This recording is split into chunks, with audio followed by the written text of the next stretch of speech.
Hello students, இன்னைக்கு நாம example 1.10 11th பிசிக்ஸ்ல first யூனிட்ல உள்ளதான் பார்க்க போறோம். ஓகேவா?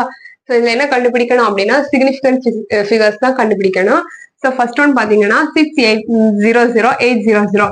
ஸோ நம்மளுக்கு ரூல்ஸ் தெரியும். லாஸ்ட்ல 0 வந்துச்சு, லாஸ்ட்ல வர ஜீரோஸ் தான் நம்ம வந்து கவுண்ட் பண்ண தேவை கிடையாது.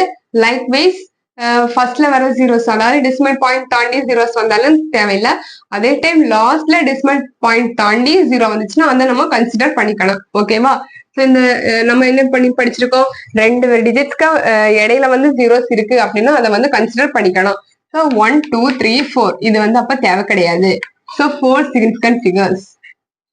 நெக்ஸ்ட் இங்கேயுமே என்ன இருக்கு, லாஸ்ட்ல ஒரு டிஜிட் வந்து ஒரு நான் ஜீரோ டிஜிட் வந்து லாஸ்ட்ல 2 ஜீரோ இருக்கு. ஸோ இது வந்து தேவையில்லை. So 1 significant figure. So decimal பாயிண்ட்க்கு அப்புறம் ஜீரோ வந்ததுன்னா அதையுமே நம்ம கன்சிடர் பண்ணிக்க தேவையில்லை. ஸோ இங்க ஜஸ்ட் ஒன்லி 1 நம்பர் தான் இருக்கு. So 1 significant figure. அதே டைம் டெசிமல் பாயிண்ட் தாண்டி ஜீரோ, ஒரே ஒரு ஜீரோ லாஸ்ட்ல இருக்கு அப்படின்னா இந்த ஜீரோவை தளிக்க கூடாது. we have to consider this also. okay, so 1 2 3 4 5 significant figures.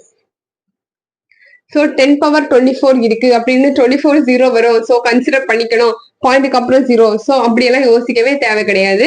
இந்த 10 பவர்ல வர டிஜிட்டை நம்ம கண்டுக்கவே வேண்டாம். ஸோ இங்க இருக்க டிஜிட்ஸை மட்டும் எடுத்தா போதும். 2.65. So 1 2 3 significant figures.